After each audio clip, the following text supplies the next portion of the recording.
जय भोलेनाथ। भोलेनाथ आप सभी भक्तों पर अपनी कृपा दृष्टि बनाए रखे। गुरुवार को होने वाले प्रदोष को गुरु प्रदोष कहा जाता है। हिंदू धर्म में प्रदोष व्रत का बहुत महत्व है। तो आइए आज सुने गुरु प्रदोष व्रत की पौराणिक कहानी। त्रयोदशी तिथि में सायंकाल को प्रदोष काल कहा जाता है।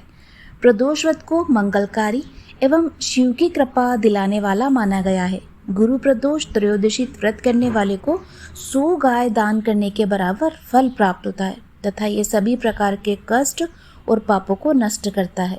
इस व्रत की कथा श्रवण करने से यानी सुनने से ऐश्वर्य और विजय का वरदान मिलता है। गुरु प्रदोष व्रत शत्रुओं का विनाश करने वाला भी माना गया है। श्री सूत जी के अनुसार यह अति श्रेष्ठ शत्रु विनाशक भक्ति प्रिय व्रत है। गुरु त्रयोदशी प्रदोष व्रत की पौराणिक कहानी इस प्रकार है। कथा के अनुसार एक बार इंद्र और वृत्तासुर की सेना में घनघोर युद्ध हुआ। देवताओं ने दैत्य सेना को पराजित कर नष्ट भ्रष्ट कर डाला। यह देख वृत्तासुर अत्यंत क्रोधित हो स्वयं युद्ध को उद्यत हुआ।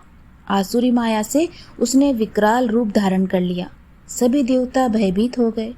गुरुदेव बृहस्पति की शरण में पहुंचे।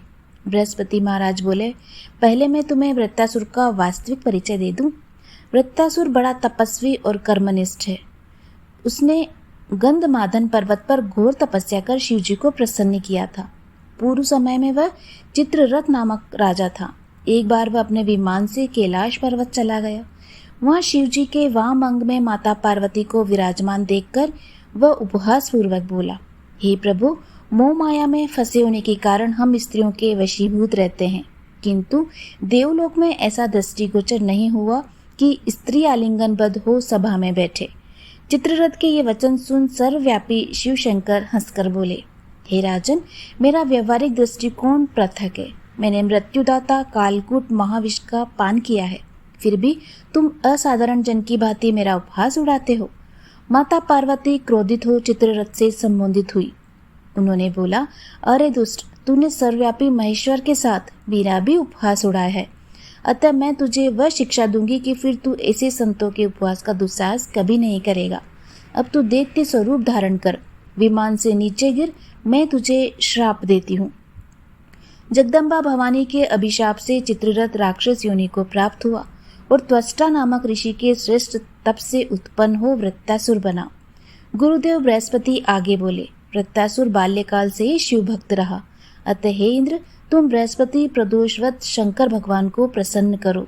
देवराज ने गुरुदेव की आज्ञा का पालन कर बृहस्पति प्रदोष व्रत किया।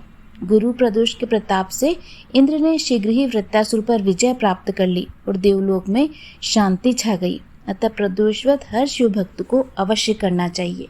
उम्मीद है आपको यह कहानी पसंद आई होगी। इसी तरह की अन्य कहानियाँ सुनने के लिए आप हमारे चैनल से जुड़े रहिए और अगर आप चैनल से नए जुड़े हैं तो प्लीज़ इसे सब्सक्राइब अवश्य कीजिए। भगवान भोलेनाथ आप पर अपनी कृपा दृष्टि सदैव बनाए रखे।